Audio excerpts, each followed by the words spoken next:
सरोज रज निज मन मुकुर सुधार। वरणहु रघुबर बिमल यश जोदायक फल चारु। सियावर रामचंद्र की जय, पवन सुत हनुमान की जय। लो भाई सब संतन की जय। दुआ 121 के बाद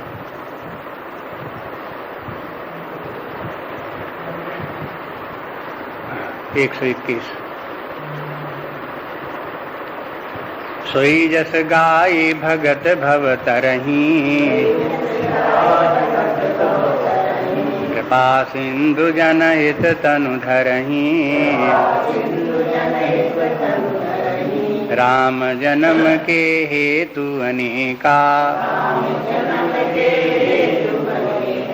परम विचित्र एक तेका। जन्म एक दुई कहूँ बखानी, सावधान सुन सुमति भवानी। द्वारपाल हरि के प्रिय दो, जय अरु विजय जान सबको। विप्र श्राप ते दूनों भाई, तामस असुर देय तिन पाई। कनक कसिप अरुहाट कुलोचन, जगत विदित सुरपति मदमोचन। विजयी समर वीर विख्याता, धरि बराह बपु एक निपाता। कोई नर हरि दूसर पुनि मारा, जन प्रहलाद सुजस विस्तारा। भय निशाचर जायते महावीर बलवान।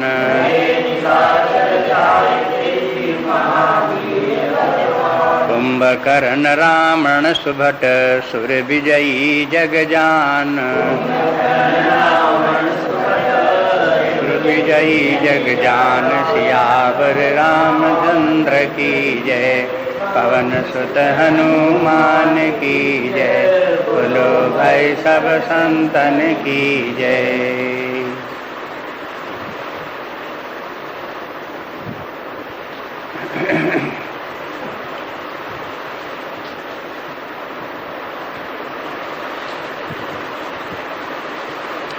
अब कल देख रहे थे कि भगवान शंकर जी जो है वो भगवान के अवतार लेने के हेतु बताते हैं, कारण क्यों भगवान अवतार लेते हैं। अवतार लेने की बात से यही पता चलता है कि भगवान तो पहले से ही हैं, अवतार नहीं लिए, राम रूप धारण नहीं किया, उसके पहले भी भगवान विद्यमान है। और वो सत्स्वरूप, चेतना स्वरूप, आनंद स्वरूप होकर के सर्वत्र विद्यमान, समस्त जगत के आधार है। ये जगत सब उन्होंने अपनी माया के द्वारा रचा, तो वो मायापति हैं, माया के स्वामी हैं। जीवों की रचना भी उन्हीं भगवान ने की, और जीव जो है वो माया के अधीन है, इसलिए अज्ञान में है, मोह में पड़ा हुआ है। ये जीव जो है अज्ञान के कारण इस जगत को स्वप्न के समान होते हुए भी सत्य समझ रहा है। ये जीव की समस्या है। तो ऐसा जो परमात्मा है, जो समस्त जीवों का स्वामी है, समस्त जगत का स्वामी है, जीव और जगत जब नहीं है तो भी है, जब जीव और जगत हैं तब भी वह है, जब ये सब जीव और जगत पुनः लीन हो जाते हैं, प्रलय काल आ जाती है, तब भी वो परमात्मा यथावत विद्यमान रहता है। वही परमात्मा जो है वो अवतार लेता है, अनेक प्रकार से अवतार लेता है। तो उन्हीं अवतारों की कथा की क्यों अवतार लेते हैं, तो पहले तो एक कारण ये बताया कि अवतार लेने का कारण क्या बनता है। तो ये कि जब जब अधर्म बढ़ता है, धर्म घटता है, तब तक भगवान अवतार लेकर के अधर्म का विनाश करते हैं, अधर्मी लोगों को समाप्त करते हैं, जो धर्मी सज्जन लोग हैं उनकी रक्षा करते हैं। विप्र हैं, सुर हैं, गौ है, पृथ्वी है, इन सब की भगवान रक्षा करते हैं। ये धर्म के ही द्वारा ही रहते हैं, धर्म से ही धारण किए जाते हैं। धर्म न हो तो इनकी रक्षा नहीं हो सकती। विप्रों की रक्षा धर्म से ही है। अगर वो धर्म पर नहीं चलते, धर्म का आचरण नहीं कर पाते, तो फिर उनकी रक्षा नहीं है। इसलिए धर्म की रक्षा करके विप्रों की रक्षा हो जाती है।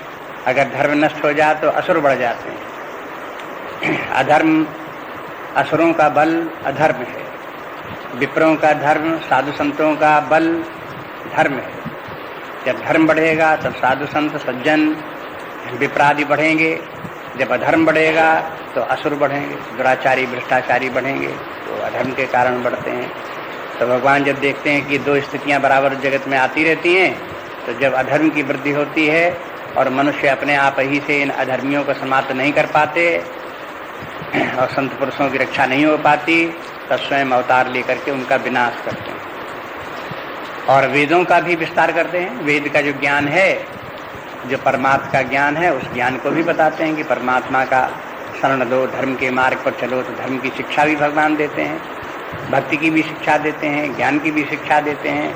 ऐसा देने से लोग जो है वो भ्रम के कारण, गलती से जो असुर भाव को प्राप्त हो गए, वो सन्मार्ग पर आ जाते हैं, उनको ज्ञान हो जाता है। तो इस प्रकार से धर्म की रक्षा ऐसे भी हो जाती है। धर्म की रक्षा दो प्रकार से होती है। एक तो अधर्मियों का विनाश करने से धर्म की रक्षा होती है, और दूसरे धर्म का प्रचार करने से धर्म की रक्षा होती है। जो अधर्मी है, उनके अधर्मी को दंड मिले, दंड दिए भी न माने तो उनका विनाश कर दे। तो अधर्मी जब विनष्ट होंगे तब धर्मात्मा शेष रहेंगे, तो धर्म की रक्षा होगी।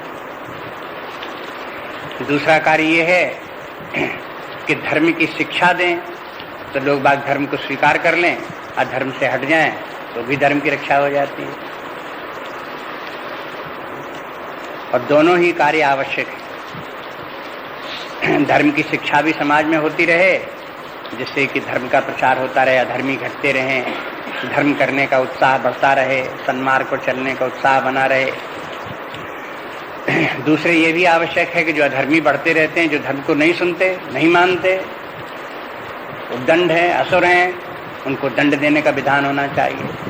उनके ऊपर सख्ती की जाए, दंड दिया जाए, मारा जाए, उनको फांसी सजा चढ़ाई जाए, उनको गोली चलाई जाए उनके ऊपर। तो कुछ इस प्रकार से करके जो है उनका विनाश किया जाए। तो प्राचीन काल से धर्म के रक्षक की दो शक्तियां रही हैं, और इन दोनों शक्तियों के प्रतीक हैं, एक विप्र लोग और दूसरे क्षत्रिय लोग। विप्र लोग उपदेश दे करके धर्म की रक्षा करते हैं, और क्षत्रिय लोग लोगों को, अपराधियों को मार करके, दंड दे करके तब धर्म की रक्षा करते हैं। क्षत्रियों का क्या धर्म है कि जो अपराधी हैं उनको दंड दे, अधर्म के मार्ग पर चलने वाले हैं उनको रोके, न चलने दे उनको। और उनको यहाँ तक रोके कि कहें कि ये तो अधर्मी लोग तो बड़े प्रचंड हैं, बड़े शक्तिशाली हैं, हमारे रोके नहीं रुकते। तो शास्त्र कहता है कि उनको रोकने के लिए, अधर्म से रोकने के लिए उनसे युद्ध करो, लड़ो। और लड़ते लड़ते अगर क्षत्रिय प्राण भी दे दे और वो असुर लोग न मारे मरे, तो भी क्षत्रिय का धर्म है ऐसा करे, प्राण देने को भी तैयार रहे, लेकिन अधर्मियों को न बढ़ने दे। धर्म की रक्षा के लिए, धर्म के मार्ग पर चलाने के लिए अधर्मी लोगों से लड़े और प्राण देने को तैयार रहे। ये तब जब अगर कोई कहे कि हम क्यों मरें जा करके, तो फिर वो क्षत्रिय नहीं, फिर बनिया बनिया हो सकता है, फिर और कुछ हो सकता है, शूद्र। जो इनको धर्म की रक्षा के लिए मरने को तैयार हो, वही क्षत्रिय। और जो धर्म के मार्ग पर स्वयं चले और अन्य लोगों को धर्म के मार्ग पर चलने के लिए शास्त्र प्रमाण आदि दे, उनको उत्साहित करे, वो विप्र है। इसलिए विप्र का अपना काम है। समाज में विप्र की बड़ी आवश्यकता है, समाज में क्षत्रिय की बड़ी आवश्यकता है। जो राज्य शासन जो है वो हो क्षत्रियों का कार्य है। प्राचीन काल में क्षत्रिय और राजा एक ही बात अगर कोई राजा किसी ने देखा कि राजा है तो इसके माने क्षत्रिय। अगर कोई बतावे कि हम क्षत्रिय हैं तो इसके माने तुम राजा हो, चाहे देश भर के राजा हो, चाहे प्रांत के राजा हो, चाहे गांव के राजा हो, लेकिन तुम जो है राजा हो। अगर क्षत्रिय हो तो तुम राजा हो। राजा हो कि माने राज्य करो, शासन करो। जो धर्म के मार्ग पर चलने वाले हैं उनकी रक्षा करो, और जो अधर्म के मार्ग पर जाने वाले हैं उनको दंड विधान, उनके लिए दंड दो उनको। ये समाज की व्यवस्था के लिए आधारभूत सिद्धांत है, और सारे संसार में यही सिद्धांत चलता है। और यही प्राचीन काल में इस प्रकार की व्यवस्था, सामाजिक व्यवस्था इसी प्रकार की थी। तब भगवान अवतार लेते हैं तो दोनों कार्य करते हैं, विप्रों का भी कार्य करते हैं, क्षत्रियों का भी कार्य करते हैं। भगवान उपदेश भी देते हैं धर्म का, इसलिए कह दिया श्रुत से तो पालक राम। कहते हैं कि राख ही निज श्रुत से, तो ये उपदेश दे करके करते हैं, वेदों का उपदेश देते हैं, धर्म का उपदेश देते हैं। तो वो एक काम ये भी भगवान ने बता दिया कि ऐसा भगवान कार्य करते हैं। रामचरितमानस में कथा में भी चलते हैं, देखते हैं भगवान जगह जगह उपदेश देते हैं। जब राजा हो जाते हैं तो उसके बाद जब इकट्ठे अयोध्यावासियों सबको इकट्ठा करते हैं, उपदेश देते हैं। वन में भी जगह जगह कहीं लक्ष्मण जी को उपदेश दे रहे हैं, कहीं सवरी को उपदेश दे रहे हैं, कहीं वशिष्ठ जी को उपदेश दे रहे हैं। इस प्रकार सब जगह देखते हैं, कहीं न कहीं सबको जो है वो हो उपदेश देते रहते हैं भगवान, धर्म के का मार्ग बताते रहते हैं। भरत जी को भी धर्म का शिक्षा दी उन्होंने। जब भरत जी चित्रकूट पहुंचे तब उन्होंने भरत को बताया कि देखो धर्म क्या है, तुम भी धर्म के मार्ग पर चलो, हम भी धर्म के मार्ग चलो। तो शिक्षा भी देते रहते हैं धर्म की। क्षत्रिय का भी काम पहले ये है, राजा का भी काम ये है, वो प्रजा से कहे कि देखो सब लोग धर्म के मार्ग पर चलो, सब न्याय नीति उसके मार्ग पर चलो, यही तुम्हारा धर्म है, इसी से तुम्हारी रक्षा है, इसी से तुम्हारा हित बताता रहे। और लेकिन लोग जब न माने तो उनसे फिर कहे कि देखो तुमसे कह दिया कि धर्म के मार्ग पर चलो, तुम धर्म के मार्ग पर नहीं चलते, इसलिए तुम दंड मिलेगा तुमको। तो उनको दंड दे उनको फिर, और दंड देने पर साधारण दंड से भी न माने तब कठोर दंड दे उनको। ये विधान इस प्रकार। तो एक शासन का एक तरीका है वो इससे। तो ऐसे ही करके ये जो है यहाँ पर बताते हैं भगवान ने जो है वो भगवान अवतार लेते हैं तो निज राखें निज श्रुत से, तो एक काम ये करते हैं। और दूसरा काम क्या करते हैं कि ये है असुर मार थापहि सुरन, ये क्षत्रिय का काम है। असुरों को मारते हैं और थापहि सुरन, असुरों की स्थापना करते हैं, उनकी रक्षा करते हैं। देवताओं की रक्षा करना, देवता माने साधु लोग, संत लोग, विप्र लोग आदि, इन सबकी रक्षा करते हैं। ये क्षत्रिय का मुख्य क्षत्रिय कार्य इस प्रकार से हो गया। अब फिर एक तो प्रयोजन ये बताया कि इस प्रकार से ये कार्य करते हैं। दूसरा ये कि भगवान अपने जीवन में कैसे व्यवहार आचरण करते हैं जो आदर्श है। मैंने क्षत्रिय के यहाँ अवतार लिया तो छात्र धर्म का पूरा पूरा पालन करते हैं।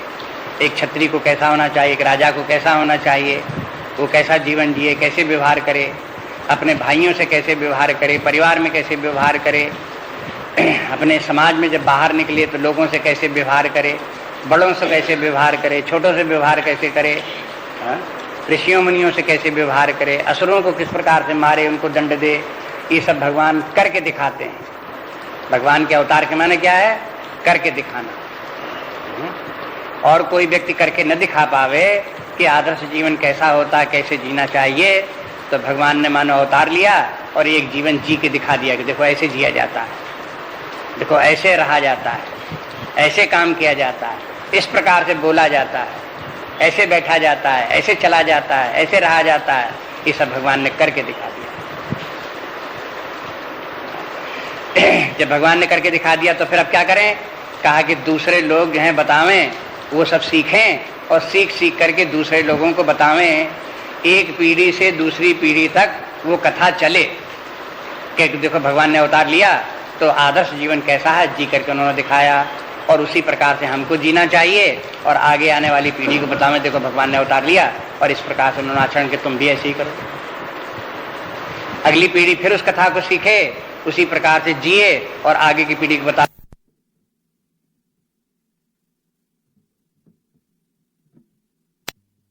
प्रकार का है, जैसा कि होना चाहिए इस प्रकार से जियो। ये पॉजिटिव थिंकिंग है, अंग्रेजी में कहते हैं पॉजिटिव थिंकिंग। एक निगेटिव थिंकिंग में होती है। पॉजिटिव माने विधेयात्मक, निगेटिव माने निषेधात्मक। निषेधात्मक थिंकिंग क्या? अरे साहब कौन सुनता है, अरे साहब इधर कौन कान ध्यान देता है, अरे साहब इन बातों से क्या होता है। माने ये नेगेटिव थिंकिंग, शास्त्र से नेगेटिव थिंकिंग को स्थान नहीं दी। इस प्रकार की बातें मूर्खों की बातें, फिजूल की बातें। लोग बाग चाहें जितना अपने आप को बुद्धिमान समझे, लेकिन ये व्यर्थ की बात है। सही बात क्या है कि जो भगवान का आदर्श है उस आदर्श की स्थापना करे, स्वयं उसी प्रकार जीवन जिए, अन्य लोगों से कहता रहे, सुने सुने न सुने न सुने, लेकिन बोलता रहे। जब व्यक्ति स्वयं धर्म के मार्ग पर चलेगा तो जब बोलेगा तो उसकी वाणी में बल होगा, कुछ और लोग भी सुनेंगे, कुछ न कुछ असर पड़ेगा।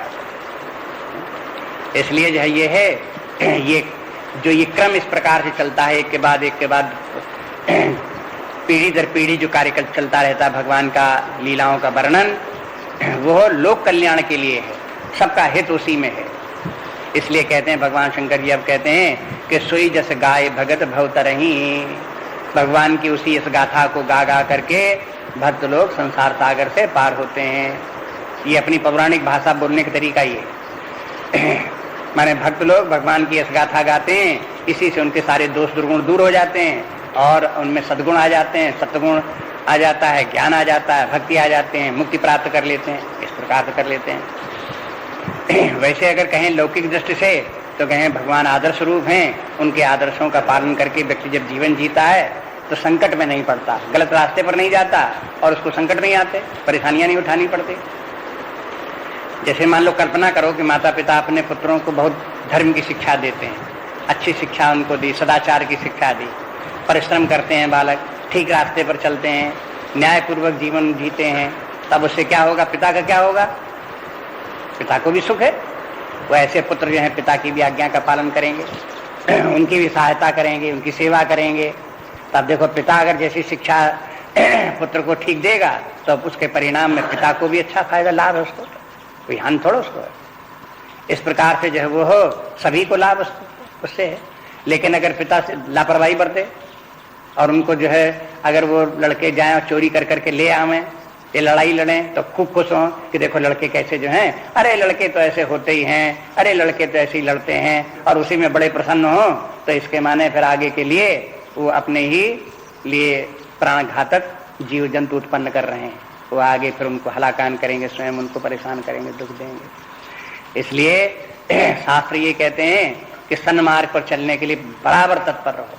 भारतीय समाज इस प्रकार का होता है, कोई भी पीढ़ी हो, हर पीढ़ी में हर समय बच्चे होते हैं, युवा होते हैं, वे सब स्वेच्छाचारी होते हैं, मनमानी करने के लिए भागते हैं। उनका स्वभाव ही इस प्रकार से होता है।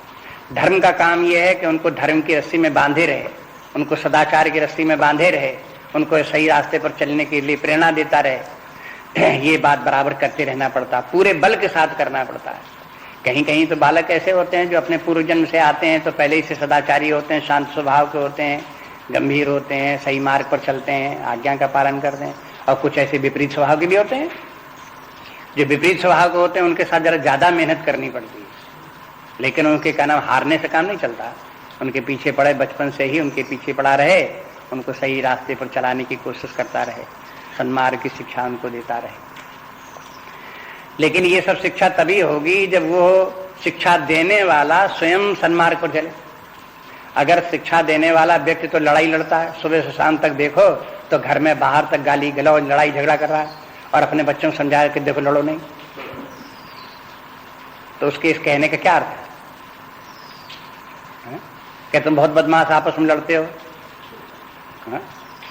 तो अब वो चाहे बच्चे चाहे कहें नहीं, लेकिन वो अपने मन में तो बोल ही लेते हैं कि तुम क्या करते हो दिन भर, तुम नहीं लड़ते हो, तुम गाली नहीं देते हो, क्या फायदा है? तो मैंने इसलिए आवश्यकता ये हो जाती है कि जब सभी धर्म के मार्ग पर चलें तब एक दूसरे को शिक्षा भी दे सकते हैं, प्रेरणा भी दे सकते हैं, एक वातावरण भी अच्छा बन सकता है समाज का, और उसमें फिर आसान हो जाए, शिक्षा भी आसान हो जाए, लोगों का जीवन भी आसान हो जाए, लोग प्रगति भी करें, तरक्की भी करें, सुखी रहें।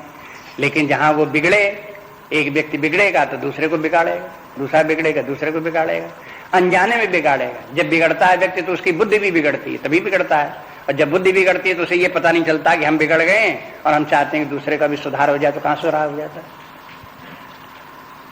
इसलिए व्यक्ति को बराबर अपने आप तपस्या करते रहना चाहिए, सारे जीवन तप करके अपने दुर्गुणों को दूर करता रहे, अपने आप में सद्गुण लाता रहे, अपने आप बराबर सारे जीवन ये कार्य होता है। तपस्या कब की जाती है? कहते सारे जीवन बाल्यकाल से लेकर के अंतिम सांस चलती है तब तक तप करते रहो। ये अब उसमें जो है ये है, उसी का रूप ये है। ये भक्तों की भाषा में इस प्रकार से है तो वे लोग भगवान की गुण गाथा गाते हैं, उनके गुणों को सुनाते हैं कि और ऐसे ऐसे हैं, तो बस उसको सुन सुन करके भगवान की कथा सुनाने वाले जो हैं वो स्वयं भी उनके हृदय में सद्गुण आते हैं, और जो कथा सुनते हैं उनको भी प्रेरणा मिलती है धीरे धीरे करके। किसी को जल्दी मिल जाती, किसी को देर में मिलती है। कोई कथा थोड़ी दिन सुनता है तो उसको प्रेरणा मिल जाती है उसी बात को, और सही रास्ते पर चलने लगता है। और कोई 10-20 वर्ष लग जाते हैं, 25 वर्ष लग जाएगा, 50 वर्ष लग जाए कथा सुनते सुनते, तब मुश्किल में थोड़ा बहुत उसके ऊपर असर पड़े। तो ये तो अपने पूर्व जन्म के संस्कार हैं। जिनके ज्यादा पाप घिरे होंगे उनको कथा का सब देर में होगा, जिनके पुण्य होंगे पूर्व जन्म के उनको कथा का सब जल्दी दिखाई देगा। इस प्रकार से होता असर सबके ऊपर है, आगे पीछे। तो कहते हैं सोई जस गाय भगत भवतरही, कृपा सिंधु जनहित तन धरही। तो इसलिए इस प्रकार से भगवान जो है वो जनहित मन भक्तों के लिए, सत्पुरुषों के हित के लिए भगवान तन धरही शरीर धारण करते हैं, शरीर बनाते हैं। तन धरही माने भगवान तन होता नहीं है, लेकिन तन धरही, तन धरने के पहले तन होगा नहीं। हाँ, इसलिए पहले उनके शरीर नहीं होता है, लेकिन फिर शरीर धारण करते हैं। जो निर्गुण निराकार ब्रह्म है उसका शरीर कोई नहीं है, लेकिन फिर वो भक्तों के लिए, उनको मार्ग दिखाने के लिए, उनको इस प्रकार के जीवन जीने का तरीका बताने के लिए, शिक्षा देने के लिए, इन सब कार्यों के लिए फिर भगवान शरीर बना लेते हैं। अपना शरीर धारण करके बना करके फिर शरीर ही बन करके और फिर जीवन जी करके लोगों को दिखाते हैं कि देखो ऐसे जियो, इस प्रकार से रहो। तो राम जन्म के हेतु अनेका। अब यहाँ तक तो बात हो गई प्रयोजन, माने क्यों भगवान अवतार लेते हैं, और फिर अब बताते हैं भगवान के अवतार लेने के कारण कैसे बन जाते हैं। माने घटनाएं भी ऐसी घटती हैं जिनके कारण भगवान अवतार लेते हैं, वो भी बताते हैं। देखो संसार में भी इस प्रकार की व्यवस्था चलती रहती है कि उसके कारण से भगवान को अवतार लेने का कारण बन जाता है। तो वो बताते हैं घटनाएं कैसे घटती हैं। तो वो राम जन्म के हेतु अनेका, भगवान के अवतार लेने के अनेक हेतु। परम विचित्र एक ते एका, वो सब बड़े बड़े विचित्र बातें घटी हैं और उनके कारण से भगवान को अवतार लेना पड़ा। एक से एक विचित्र बातें। जन्म एक दो कहां बखानी। अब शंकर जी कहते हैं देखो 2-1 जन्मों की कथा हम सुनाते हैं। माने भगवान ने कई बार अवतार लिया, इसी प्रकार से राम अवतार हुआ, और कभी किसी कारण से अवतार लिया, कभी किसी कारण से अवतार लिया। तो कहते हैं 2-1 जन्मों में भगवान ने जो जो अवतार लिए हैं उनके जब जब जो जो कारण बने हैं उन कारणों को हम बताते हैं। सावधान सुन सुमुख भवानी, कि हे भवानी तुम सावधान होकर के तुम सुनो। देखो भगवान को अवतार के लेने के लिए कारण कैसे बन जाते, पर कारण के बनिया परिस्थितियां। वो कौन सी परिस्थितियां होती हैं जब भगवान अवतार लेते हैं। वो बात अलग है कि अधर्म बढ़ता है। अब मान लो अधर्म बढ़ भी गया और धर्म के लोग बाग बहुत दुखी होने लगे, लेकिन भगवान अवतार नहीं ले रहे हैं। तो क्यों नहीं अवतार ले रहे हैं? क्योंकि अभी कोई एक ऐसा कारण नहीं बना है जिस कारण से संयोग से भगवान अवतार लें। कारण भी आना चाहिए। वो कैसे कारण आते हैं देखो, उनका उदाहरण आगे से पता चल जाता है कि द्वारपाल हरि के प्रिय दो, के भगवान के 2 द्वारपाल हैं, जय और विजय, जान सबको, सब लोग जानते हैं। अब इससे समझ में आ जाए कि घटनाएं कैसे चलती हैं, भगवान के अवतार लेने की व्यवस्था कैसे बनती है, वो देखते हैं। भगवान अवतार भी लेना चाहें तो उसकी व्यवस्था होनी चाहिए अवतार। तो वो सब उसके लिए वो सब कारण बताते हैं कि देखो कैसे होता है। बैकुंठ धाम है, वहाँ बैकुंठ में भगवान वास करते हैं। बड़ा सुंदर स्थान है बैकुंठ। सब स्वर्णमय भवन बने हुए हैं, बहुत सुंदर बगीचे हैं। सब वहाँ के जितने लोग हैं सब देवता हैं, देव रूप सबके सब हैं, सब भगवान के भक्त हैं, सब ज्ञानी हैं। ये सब व्यवस्था वहाँ पर बैकुंठ धाम की है। बैकुंठ धाम में कोई दुर्गुणी दोषी नहीं है। सब देवते ही देवता, सब महान, ऐसे सबके सब हैं। सबके स्वरूप उसी प्रकार के रूप हैं जैसे नारायण के हैं, भगवान के जैसे रूप हैं वैसे नारायण रूप में वैसे ही सबके सब हैं, सभी लोग वैसे सुंदर रूप हैं सब। और वहाँ पर जो है वो भगवान के द्वार पर द्वारपाल, द्वार है, ड्योढ़ी है, उसके ऊपर द्वारपाल है।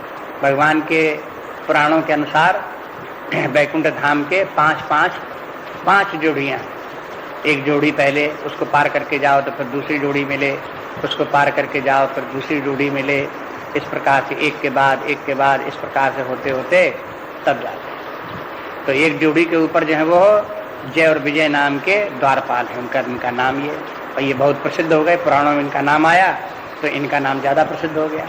बाकी और भी जोड़ियों पर द्वारपाल हैं लेकिन उनके साथ कोई घटना नहीं घटी तो उनका नाम भी प्रसिद्ध नहीं हुआ। लेकिन एक जय और विजय नाम के दो द्वारपाल भगवान के द्वार पर खड़े कहते हैं। उन सबको सब लोग जानते हैं कि बैकुंठ धाम है, द्वारपाल हैं, जय और विजय उनका नाम है, ऐसे शंकर जी कहते हैं। उनको क्या हुआ कि विप्र सापते दोनों भाई, तामस असुर दे तिन पाई। अभी कथा का ज्यादा विस्तार नहीं करते, शंकर जी संक्षेप में सुनाते हैं। तो कहते हैं एक बार सनत कुमार उनके यहाँ आए भगवान से मिलने के लिए, नारायण से मिलने के लिए, उनके दर्शन के हेतु वे आए। तो जब द्वार से होकर के जा रहे थे, भीतर घुसने लगे, तब उन्होंने द्वारपालों ने, जय विजय ने, जो अपनी लाठी डंडे लिए खड़े हुए थे, उन्होंने उनके सामने झुका दिए और उनको रोक दिया। तो इन्होंने कहा कि देखो हम तो हमेशा भगवान के यहाँ जाते रहते हैं उनके दर्शन के लिए, कोई हमको रोकता नहीं है और तुमने हमको रोक दिया। अब ये सनत सनातन, सनत कुमार, ये सब चारों विप्र लोग हैं, ये ब्राह्मण लोग, और भगवान के बड़े भक्त हैं, बड़े ज्ञानी हैं। भगवान भी उठकर इनका बड़ा सम्मान करते हैं। आगे उत्तरकांड में देखेंगे चल करके, भगवान राम से मिलने के लिए सनत कुमार जब आते हैं तो भगवान बगीचे में उनसे मिलते हैं तो वो अपना पीताम्बर बिछा देते हैं, उसी पर सनत कुमारों को बैठालते हैं। तो ऐसे भगवान जिनका कि इतना आदर करते हैं, उनके लिए द्वारपालों ने अपने डंडे लगा दिए बीच में। तो उन्होंने कहा कि भाई तुम हमको क्यों रोकते हो इस प्रकार से? तो उन्होंने कहा कि नहीं, हम आपको अंदर नहीं जाने। माने उस समय उनको द्वारपालों को जब इन्होंने देखा, सनत कुमारों ने, कि इन द्वारपालों के मन में अभिमान आ गया है कि हम द्वार पर रखे हैं, किसी को भी हम रोक सकते हैं। तो रोक सकने के अधिकार का जो अभिमान आ गया, उस अभिमान के कारण से जब उन्होंने रोका तो उन्होंने द्वारपालों को शाप दे दिया। कहते देखो बैकुंठ धाम में आकर के भी तुमको अहंकार, यहाँ भी तुम्हें अभिमान, ये अभिमान में के कारण से तुम यहाँ बैकुंठ में रहने योग्य नहीं हो। तुमको तो जाकर के भूमि पर वास करना चाहिए और असुर शरीर तुमको प्राप्त होना चाहिए। ऐसे अहंकारी व्यक्ति जैसे तुम हो, ये तो असुर होते हैं। तो तुम असुर हो जाओगे तुम असुर, उसमें क्या, ऐसे बोल दिया। अब तो जय विजय जो है घबरा गए कि शाप दे दिया इन्होंने, तो अब तो हमें असुर होना पड़ेगा। तो वहाँ हाहाकार मच गया फिर, और ये बड़ी प्रार्थना करने लगे जय विजय की भगवान हमसे गलती हो गई, हमसे अपराध हो गया, इस प्रकार से हो गया। तब तक ये खबर किसी ने भगवान को, नारायण को अंदर दे दी। तो वो भी आ गए, आकर के कहा आके कि भाई क्या हो गया? तो उन्होंने बताया कि इस प्रकार से ये हो गया। तो भगवान ने इनसे सनत कुमार से क्षमा मांगी और इनको अपने अंदर ले गए। और ये जय विजय भगवान से ही प्रार्थना करने लगे, भगवान इन्होंने शाप दे दिया, तो अब हमारा उद्धार कैसे होगा? तब भगवान ने कहा कि भाई तुम तो हमारे भक्त हो, हमारे सेवक हो, और हमारे सेवक का कभी विनाश नहीं होता, इसलिए हम तुम्हारी रक्षा करेंगे। कैसे रक्षा करेंगे?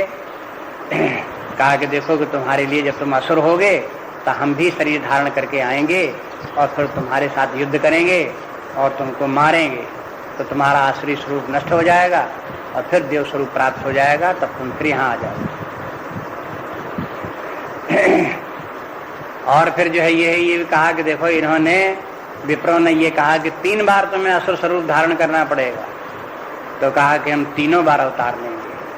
और इन्होंने असुरों ने जय विजय ने 3 बार शरीर धारण किए असुरों के, और भगवान ने इन 3 बार मारने के लिए 4 बार अवतार लिया। 4 बार अवतार लेकर के इनका उद्धार किया। तो भगवान ने इन असुरों को और जय विजय को, जो असुर हो गए विप्रशाप के कारण से, तो उनके उद्धार के लिए, क्योंकि भगवान ने उनको वरदान दिया कि तुम्हारा उद्धार हम करेंगे, इसलिए अपने वचन को पूरा करने के लिए भगवान ने अवतार लिया। और जब ये असुर हुए और असुर होकर के जब इनकी बड़ी शक्ति हो गई और बड़ी शक्ति के द्वारा बड़ा उपद्रव करने लगे, बड़ी त्राही त्राही मच गई, तब अब कारण ऐसा बना कि सब पृथ्वी और ब्राह्मण और देवता सब भगवान से प्रार्थना करने लगे कि हे भगवान जो है ये है, आप जो है इनसे हमारी रक्षा करिए। तब फिर भगवान ने अवतार लिया। तो ऐसे परिस्थितियां कैसे बनती हैं भगवान के अवतार की, उसका वर्णन शंकर जी कहते हैं कि ऐसे परिस्थितियां बनती हैं तो भगवान अवतार लेते हैं।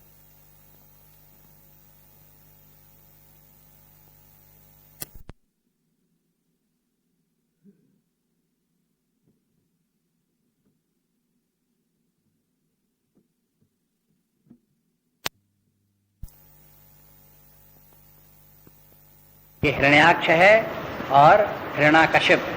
हाटक लोचन माने हिरण्याक्ष, हिरण्य के माने सोना, लोचन के माने हाटक लोचन माने लोचन माने आंखें, अक्ष माने आंखें, माने सोने की जिसकी आंखें थी, ऐसा जो है उसका नाम था। चाहे हिरण्याक्ष कहो चाहे हाटक लोचन कहो, पर्यायवाची शब्द उसी के हैं। और दूसरा जो था वो कनक कशिप, कनक के माने भी सोना है और कशिप के माने है पलंग, चारपाई जिसके ऊपर लोग बाग सोते हैं। तो जिसकी सोने की चारपाई वो उसका नाम हिरण्याकशिप, और जिसके सोने की आंखें उसका नाम हिरण्याक्ष।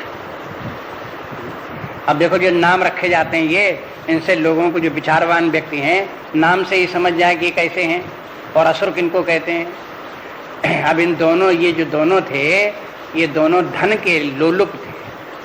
आसुरी स्वभाव क्या है? धन की लोलुपता जो है आसुरी स्वभाव, बहुत लोभ करना, धन को अधिक से अधिक प्राप्त करने के लिए कोशिश करना, और उनको धन ही सबसे बड़ी मूल्यवान वस्तु दिखाई दे तो वो हो गया हिरण्याक्ष, जिसकी आंखों में सोना ही सोना दिखाई दे।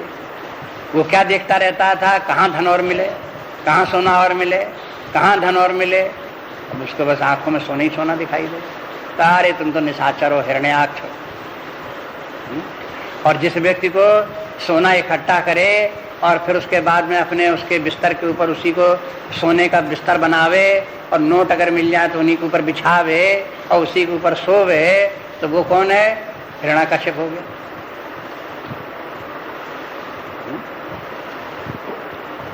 अभी आजकल अखबारों में निकल रहा है, कानपुर में एक ऐसा भ्रष्टाचारी तस्कर बदमाश, जिसने की फिरौती में करोड़ों रुपए लिए, 1.5 करोड़ या इतना करोड़ रुपए लिया। अब करोड़ों रुपए में नोट तमाम हो गए उसके, अब वो नोट बैंकिंग में जमा नहीं कर सकता। तो उसने क्या किया, उनको नोटों को लेकर के उसने अपने चारपाई के ऊपर बिछाए, गद्दा की तरह उसके ऊपर लेटता था। लेटता मैंने अब उनको कहाँ धरने जाए और कहाँ बचावे, कैसे रक्षा करे, इसलिए बिछा के लेट करके ऊपर था। अब पता लग गया कि इसने फिरौती के लिए, पुलिस पहुंच गई, ढूंढते ढूंढते हो गई, उसको पकड़ा गया तो उसके बिस्तर में वो नोट निकले। तो 1.5 करोड़ की बजाय 1 करोड़ फिर भी पकड़ लिए हैं। तो माने इन्हीं की कथा सबकी है, ये कथा प्राचीन काल की कथा, ऐसे ही लोगों की कथा है। यही हिरण्याक्ष हैं, यही हिरण्यकश्यप हैं, कोई दूसरे थोड़े हैं।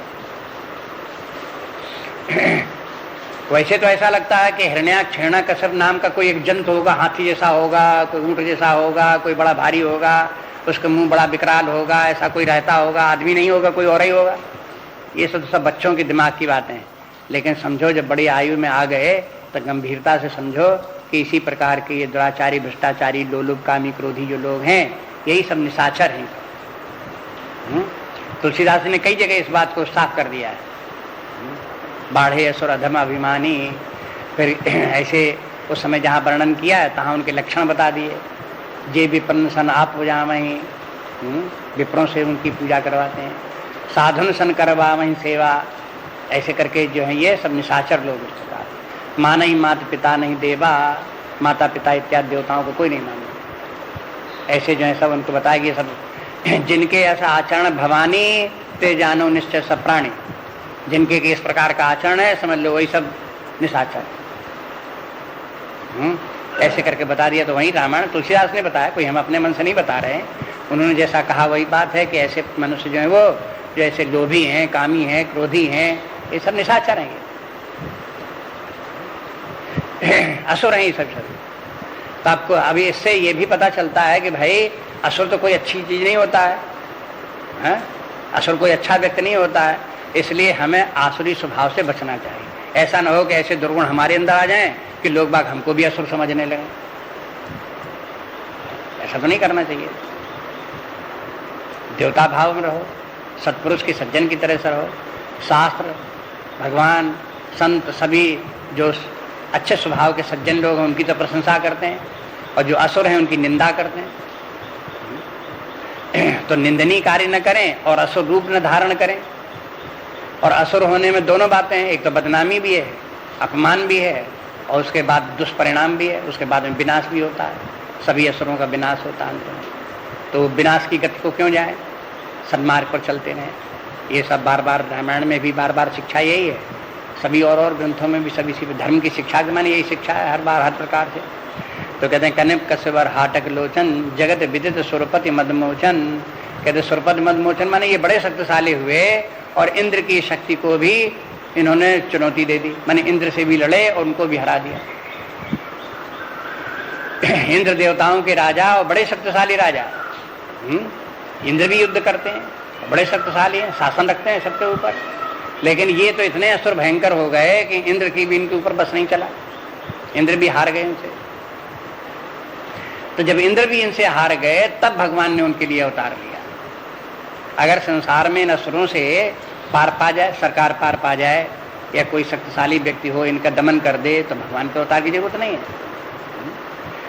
लेकिन अगर यही लोग जो है संसार में कोई उनसे उनको रोक न सके, कोई भी उनसे बचाव न कर सके समाज की, तो फिर भगवान को अवतार लेना पड़ता है। भगवान को तो हारे दर्जे अंत में अवतार लेना पड़ता है। ऐसे नहीं कि छोटी छोटी बातों में भगवान हर वक्त अवतार लेने लगे। इसलिए ये इंद्र भी जिनको कि जब इनसे हार गया तब भगवान ने अवतार लिया। विजयी समर वीर विख्यात, ये दोनों हिरण्याक्ष और हिरण्याकश्यप जो थे ये बड़े विजयी थे, मैंने युद्ध लड़ते रहे, हर युद्ध में जीत जाते थे, बड़े वीर थे, बड़े विख्यात हो गए, ये कहीं हारे नहीं, ऐसे हो गए। तो धरी बराह बप एक निपाता, तो फिर उन्होंने भगवान ने बराह का रूप धारण किया। बराह के माने सूकर, सूकर का सुअर का रूप धारण करके भगवान ने अवतार लिया। तो बारह अवतार कहलाता, सूकर का अवतार जो है। तो सुअर का रूप धारण किया भगवान ने, और उसके बाद फिर उसको जो है वो एक निपाता माने जो हिरण्याक्ष था उसको जो है भगवान ने सूकर होकर के मारा। और जो दूसरा था हिरण्यकश्यप, और हुई नरिहर दूसर पर मारा। नरिहर के माने नरसिंह होकर के, तो नरसिंह रूप धारण करके फिर भगवान ने हिरण्यकश्यप को मारा। तो इन दोनों भाइयों को मारने के लिए भगवान को 2 बार अवतार लेना पड़ा। और इसके बाद फिर यही दोनों जो हैं फिर रावण कुंभकर्ण हुए, तो उनको मारने के लिए भगवान ने राम अवतार लेना पड़ा। तो एक ही अवतार में रावण कुंभकर्ण दोनों को मार दिया। और फिर उसके बाद में तिवारा जो है कंस और शिशुपाल पैदा हुए, वो भी यही थे, कंस और शिशुपाल, उनको भी मारने के लिए भगवान कृष्ण ने अवतार लिया। तो उन दोनों को जो भगवान ने मारा, वहां कंस को भी मारा, शिशुपाल को भी मारा। बाकी और लोगों को तो और ने मार दिया, अर्जुन ने मार दिया, किसी ने मार दिया, और को लड़ा दिया, और किसी से मर गए तमाम लोग। लेकिन इन दोनों को, कंस को और शिशुपाल को, भगवान ने अपने हाथों से मारा, क्योंकि उन्होंने वरदान दे रखा था कि हम ही तुम्हारा उद्धार करेंगे। तो इस प्रकार से 3 बार जो है इन असुरों ने अवतार लिया, और भगवान ने अवतार लिया 4 बार है? तो कहते हैं धरि बराह बपु एक निपाता, एक बार शरीर धारण करके 12 का रूप धारण करके हिरण्याक्ष को मारा। हिरण्याक्ष ने क्या किया था कि सारी पृथ्वी भी उठा ले गया, और ले जाकर पृथ्वी को ही विष्टा में, मल में के भीतर छिपा दिया जाकर के। ऐसा दुष्ट वो राक्षस। तो जब पृथ्वी की दशा ये, तो पृथ्वी का उद्धार करने के लिए भगवान ने अवतार लिया। अब देखो, जैसे अभी बता दिया भगवान शंकर जी ने कहा कि भगवान क्यों अवतार लेते हैं, कहीं विप्रों के लिए अवतार लेते हैं, कहीं देवताओं के लिए अवतार लेते हैं, कहीं गाय के लिए अवतार लेते हैं, कहीं पृथ्वी की रक्षा के लिए अवतार लेते हैं। तो ये कथा जो है धरणी की है। 4 बताए उन्होंने, विप्र धेनु सुर धरणी, इनके जो है सीधे ही विप्र सेन धरणी, तो इनके अवतार के लिए भगवान इनकी रक्षा करने के लिए थे। एक बार पृथ्वी जो है इस प्रकार से, जब हिरण्याक्ष ने पृथ्वी को ही मल में जाकर के दबा दिया जा करके, तब कौन उसमें मल के भंडार में से कौन निकाले जा करके वहां से, किसी की हिम्मत नहीं उसमें से उसको बचावे। कोई देवताओं का बस भी नहीं चले, इंद्र आदि देवता जो उनकी हिम्मत न पड़े कि मल में से निकाल करके लाओ पृथ्वी को। तब भगवान ने कहा भाई अब ये काम हम ही को करना पड़ेगा। तो भगवान ने सूअर का अवतार धारण किया, और सूअर के लिए मल कोई कठिन की बात नहीं है। सूअर मल के भीतर घुस जाए, वहां से जो भी पड़ा हो मल के भीतर से निकाल लावे उसको क्या लगता है ऐसे। तो भगवान ने सूकर का अवतार ले लिया, उस मल के भीतर घुस गए, पृथ्वी को निकाल लाए। जब निकाल लाए तो जब पृथ्वी को लेकर के चलने लगे तो हिरण्याक्ष जो था वो बड़ा क्रोधित हुआ, आगे अच्छा ये ऐसा आ गया कि यहाँ से भी पृथ्वी को लिए जाता है। तो बस उन्होंने फिर उसको जो है उससे लड़ाई लड़ी।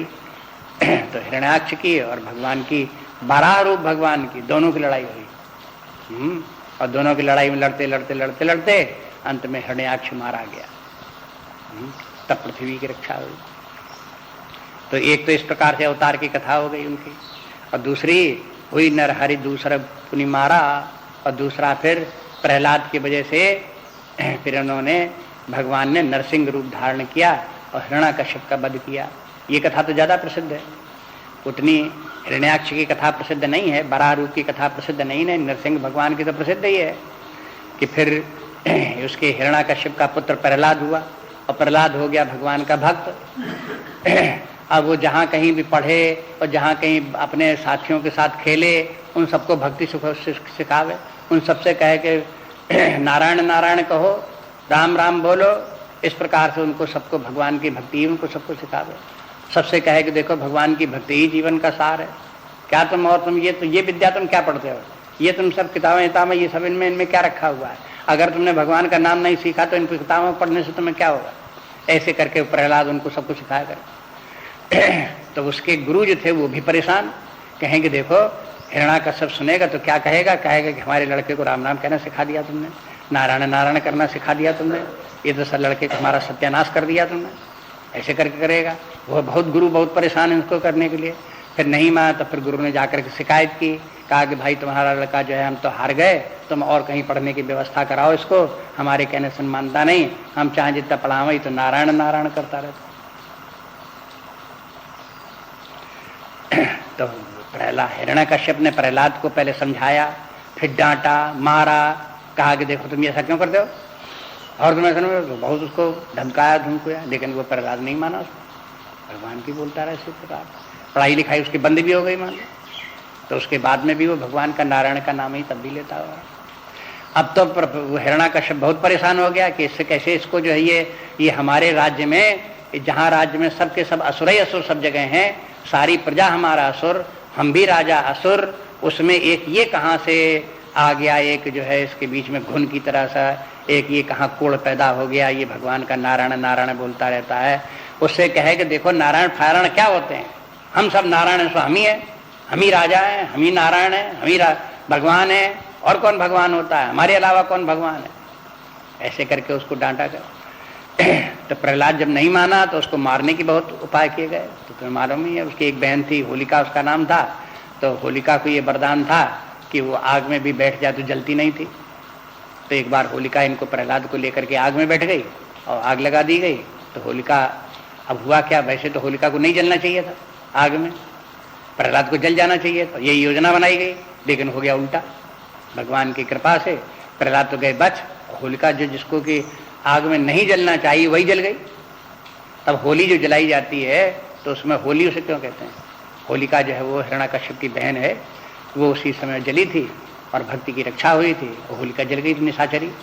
तो होली जलाई जाती तो निशाचर जलाया जाता है, निशाचरी जलाई जाती है, जिससे निशाचर स्वभाव खत्म हो, इसलिए होली जलाई जाती है, भक्तों की रक्षा हो, इसका प्रतीक होली है। तब देखो सब अपने पौराणिक कथाओं से ये सब परंपराएं अपनी जुड़ी हुई हैं। दूसरे विदेशी लोग देखें तो कहें देखो ये लोग आग जला देते थे और एक त्यौहार मनाते हैं, आग जला करके त्यौहार मनाते हैं, कहें बड़ा विचित्र बात, देखो करते जंगली लोग हैं। लेकिन यहाँ इसके पीछे ये प्रतीक है, होली जो है वो निशाचरी स्वभाव को नष्ट करके भक्ति की स्थापना करे, ज्ञान की स्थापना करे, इसलिए होली होती है। प्रहलाद को मारने के लिए एक पहाड़ के ऊपर से फेंक दिया उसने, तो भी नीचे गिरा करके नहीं मारा। समुद्र में फेंक दिया गया तो वहां डूबा भी नहीं। अस्त्र शस्त्रों से मारा गया तो भी नहीं मारा। अब देखा कि प्रहलाद तो किसी प्रकार से मरता ही नहीं, तब चिड़चिड़ा करके एक दिन जो है हिरण्याकश्यप कहने लगा कि तुम्हारा कौन भगवान है जिसका नाम लेते रहते हो, कौन तुमको बचाता है? तो क्या वो तो सब जगह, ये सब जगह तो बताओ कहाँ यहाँ पे? तो कहा जहाँ बताओ तो हम दिखा दें। कहा सब जगह हो तो एक खंबई उसके सामने था जहाँ दरबार में बैठा था, तो खंबई बता दिया कि देखो इस खंबे में भी क्या गया। हाँ खंबे में भी।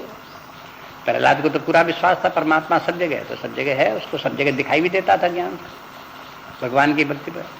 तो उसे हिरण्याकश्यप ने उसको खंबे के ऊपर ही गदा मार दी और तोड़ दिया खंबा, और बड़ी जोर से उसने अपनी पारा शक्ति लगा करके जैसे गदा मारी तो खंबा टूट गया। वो जब खंबा टूट गया तो उसके भीतर से नरसिंह भगवान निकला,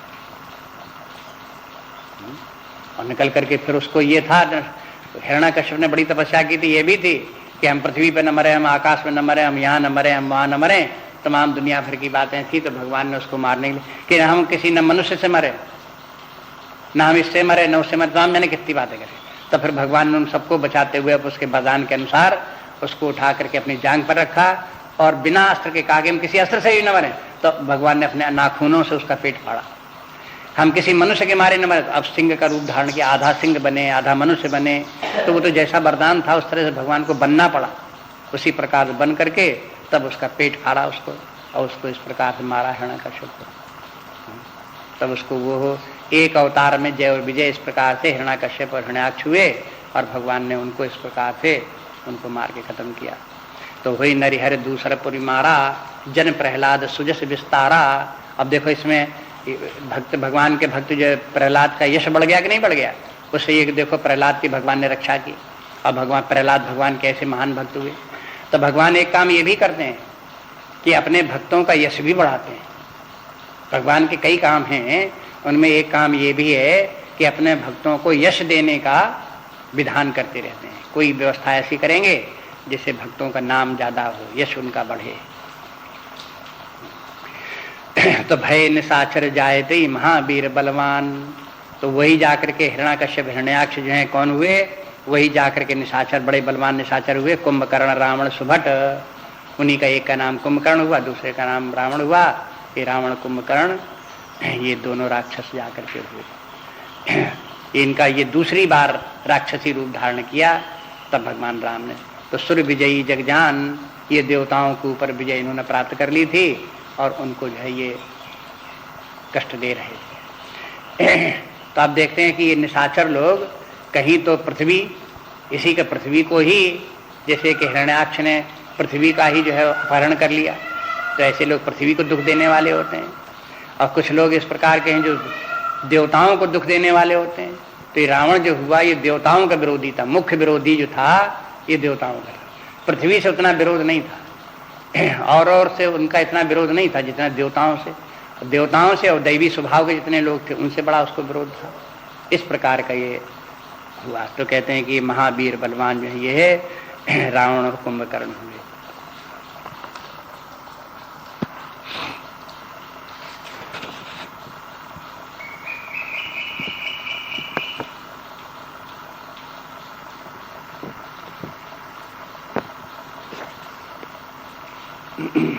आगे भी देख लो थोड़ा। मुकुट न भय हते भगवाना, तीन जन्म दुज बचन प्रवाना। एक बार तिनके हित लागी, धरे शरीर भगत अनुरागी। कश्यप अदित ता पितु माता, दशरथ कौशल्या विख्याता। एक कल्प यही विधि अवतारा, चरित पवित्र किए संसारा। एक कल्प सुर देखि दुखारे, समर जलंधर सन सब हारे। शंभुकीन संग्राम अपारा, धनुज महाबल मरई न मारा। परम सती असुराधिप नारी, तेहि बल ताहि न जितहि पुरारी।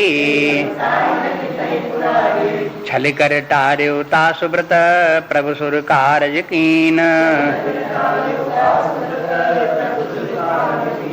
और जब ते जान्यो मरम तब श्राप कोप कर दीन। सियावर रामचंद्र की जय, पवन सुत हनुमान की जय, तो भाई सब संतन की जय। तो मुकुट न भय हते भगवाना। तो कहते हैं इस प्रकार से भगवान ने यद्यप उनको हिरण्याक्ष और हिरण्यकश्यप को मारा, लेकिन वो मुक्त नहीं हुए। 3 जन्म तुझ वचन प्रमाणा। विप्र का माने सनत कुमारों ने ये उनको शाप दिया था कि तुम 3 जन्म में असुर होगे।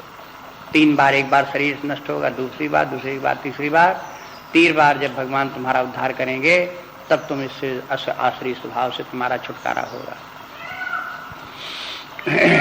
तो इसी कारण से वो हिरण्याक्ष हिरण्यकश्यप को भगवान ने स्वयं मारा, लेकिन फिर भी मुक्त नहीं हुए। फिर रावण कुंभकर्ण हुए, फिर रावण कुंभकर्ण को मारा तो भी मुक्त नहीं हुए। तब उसके बाद फिर जो है वो जब ये कंस और शिशुपाल हुए, भगवान कृष्ण ने मारा तब मुक्त हुए।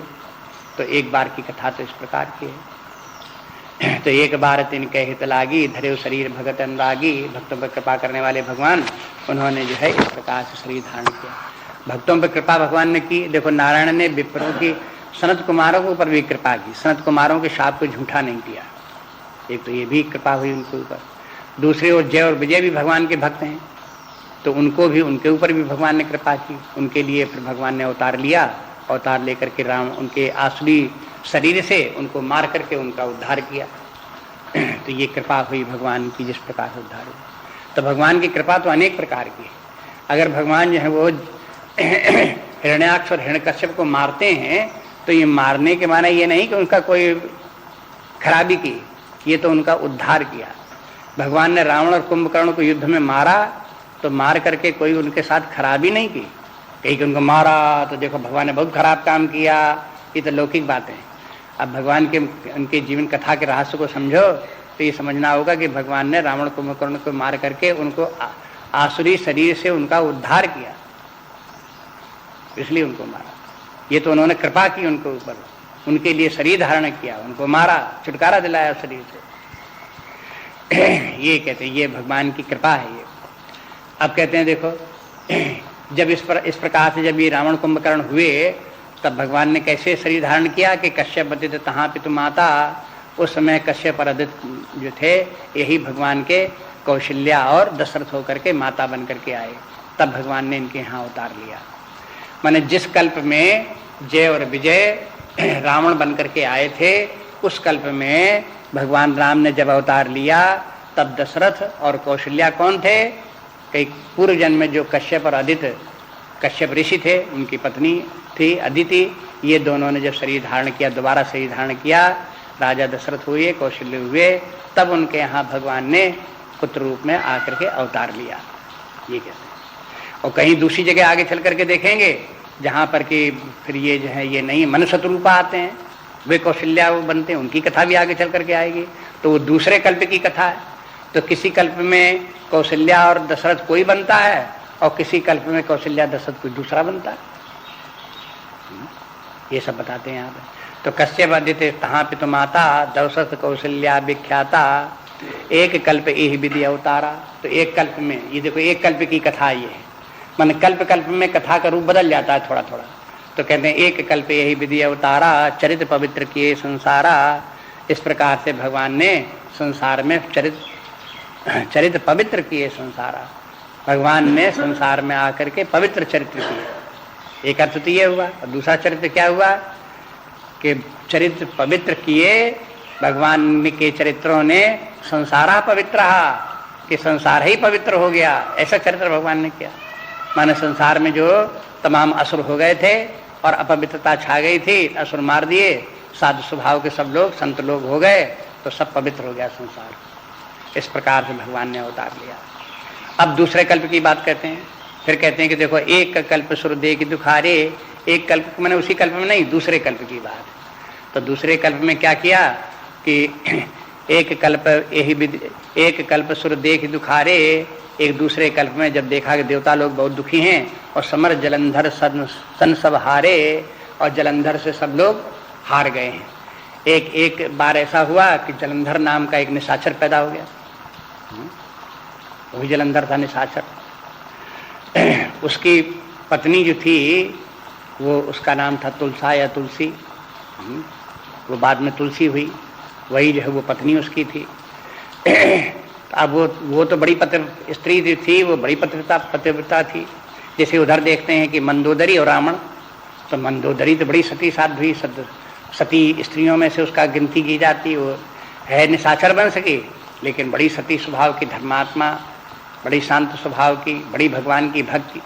आगे देखते हैं लंका कांड में कि मंदोदरी जो है बराबर रावण को समझाती रहती है और भगवान राम की महिमा सुनाती रहती है, उनका विराट रूप भी बताती रहती है, अनेक अवतारों की कथा सुनाती रहती है।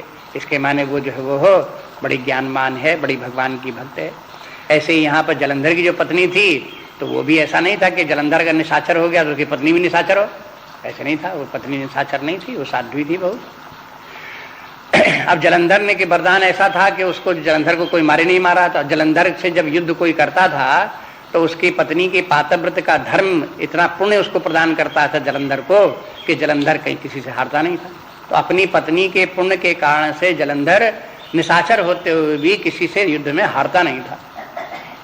एक बार शंकर जी जो है उनका दोनों का युद्ध हुआ। शंकर जी ने जलंधर को मारने की कोशिश की और जलंधर और शंकर जी का युद्ध चला बहुत दिन तक, हजारों वर्ष तक युद्ध चलता रहा।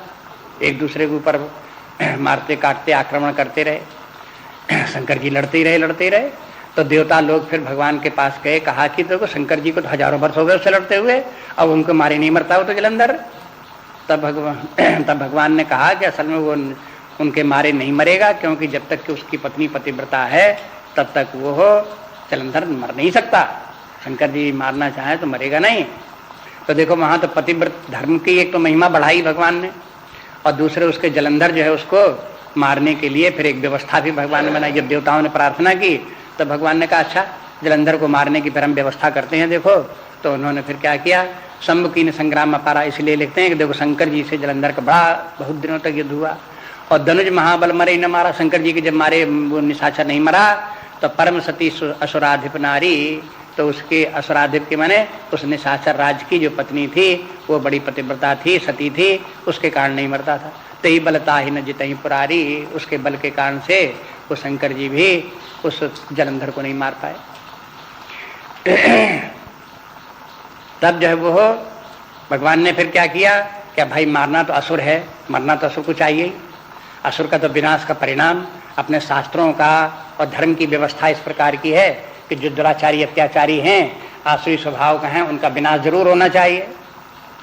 तो भाई अब इसका विनाश कैसे हो, तो उसकी युक्ति लगाते हैं, कहते छल कर टारे उता सुव्रत।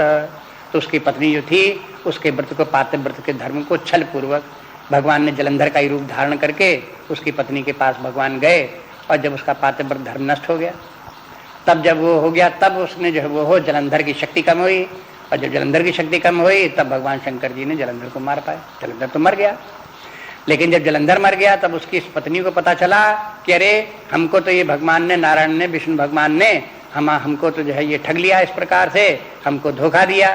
तब उसको क्रोध आ गया उसने और भगवान को भी शाप दे दिया। तो कहते जब ते ही जाने मरम, मरम के माने ये पता चला कि जलंधर नहीं था, ये भगवान ही विष्णु भगवान थे। तब उसने जो है जब मर्म उसको मालूम था तो शाप कोप कर दीन, तो उसने जो है उसने इनको भगवान को शाप दे दिया। तो शाप दे दिया कि मैंने उसके बाद फिर वही जलंधर जो है आगे चल करके कथा आगे कल देखेंगे, तो कहते हैं कि वही जलंधर फिर रावण हुआ जा करके। और ये जो है इसकी जो है पत्नी जो थी, ये पतिव्रता पत्नी थी, वही फिर मंदोदरी हुई जाकर। तो इस प्रकार से देखो कथा का एक जन्म से दूसरे जन्म में संस्कार व्यक्तियों के कैसे जाते हैं और कैसे व्यक्तियों के संस्कार बिगड़ते हैं, आसुरी स्वभाव कैसे बनता है, आसुरी स्वभाव से विनाश कैसे होता है। ये सब जीवन जो है वो एक जीवन की बातें नहीं है। ये तो जाने कितने जीवन हम लोगों के सबके पहले हो गए, अब ये जीवन चल रहा है, जैसे भला बुरे काम कर रहे हैं, अगला जीवन फिर आने वाला है, उसमें भी उसी प्रकार के परिणाम होने वाले हैं। तो ये तो एक जीवनों की एक लंबी श्रृंखला है, बड़ी लंबी कथा है। कोई एक जीवनी की बात को लेकर के उन्हें भलाई बुराई करके और उसी का सब अंत देख लो तो यही सब अंत नहीं है, उसके बाद में भी सब ये होता रहता है। ये सब इस प्रकार से ये भी सब शास्त्र अपने बताते रहते हैं कि आगे की भी तैयारी रखो, इस जन्म के आगे की, विशेष रूप से वृद्धावस्था वृद्धावस्था के माने अब दूसरा शरीर प्राप्त होने के में देर नहीं है, हैं? उसमें क्या होगा, कहाँ जाएंगे, उसके लिए सावधान रहें।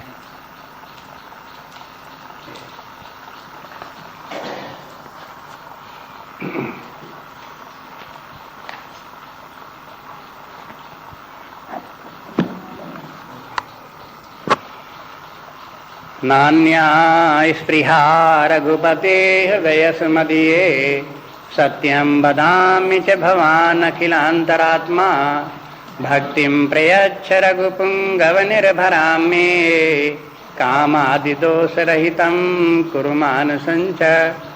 श्रीराम जय ओम जय जय राम, श्रीराम जय जय राम, श्रीराम जय जय राम,